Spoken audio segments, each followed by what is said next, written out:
اما در مسئله اشعری و ماتریدی ذبح اونها رو خوردن ممکن است یا نیست؟ حالا ببینید علما رو نگوید که مدنی گفت، مردم ببینید علما چی میگن. فتوای علما نسبت به ذبح کرده های اهل بدعت به مانند جهمی و اشعری.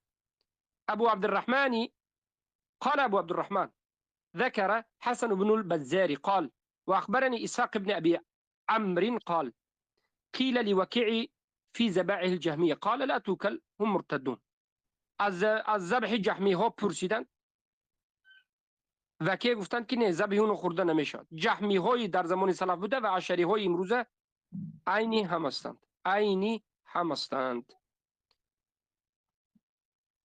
شيخ الإسلام أبو إسماعيل الهروي الأنصاري صاحب كتب جمع الكلام يقول كي سمعت بلال بن منصور المؤذن يقول سمعت أمر بن إبراهيم يقول لا تحل ذبائح الأشعرية. خوب دقت بدید، نظر کنید به کتاب ذم الكلام و اهله، ذم کلامی ها و اهلش، مجله 4 صفحه 408. ابو اسماعیل الهروی الانصاری رحمه الله ذکر میکنن که عمر بن ابراهیم گفت لا تحل ذبائح الاشعریه، ذبح کرده های اشعری ها حلال نیست. این چنین ذبح کرده های ماتریدی ها، ماتریدی اشعری هر دوش یک چیز است. ذبح کرده اشعری ها ماتریدی حلال نیست. برای چی؟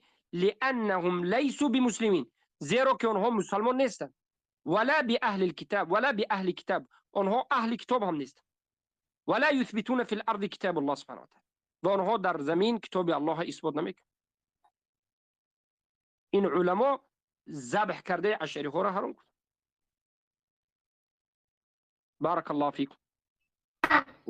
استاد همین سوالایی که گپ زدیم همینا ضبط میشون؟ همین مقصد یا ضبط هستن که در آینده برادرو را ارسال کنیم؟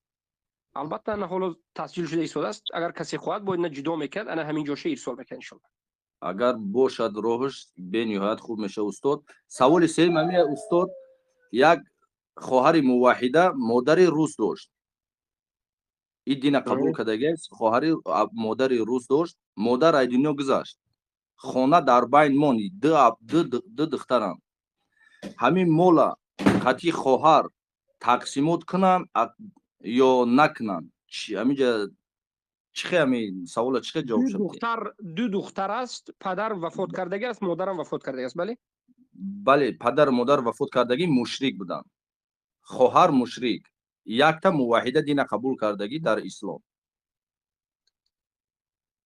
لا يرث المسلم الكافر ولا الكافر المسلم، پیامبر صلی الله علیه و میگه از کافر مسلمان میراث نمیگیرد و از مسلمان کافر میراث نمیگیرد. والله اعلم.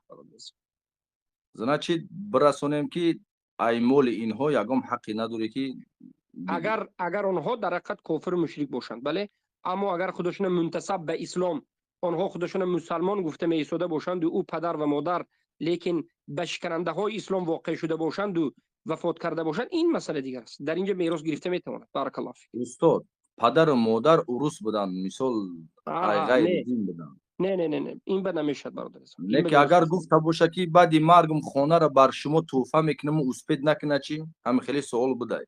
اگر گفته باشد که بعد از مرگم خانه را به تو توفه میکنم، این توفیش گرفته میشد. توفه را از کافر و مسلمان از همه گرفته میشد. بارک الله فیک.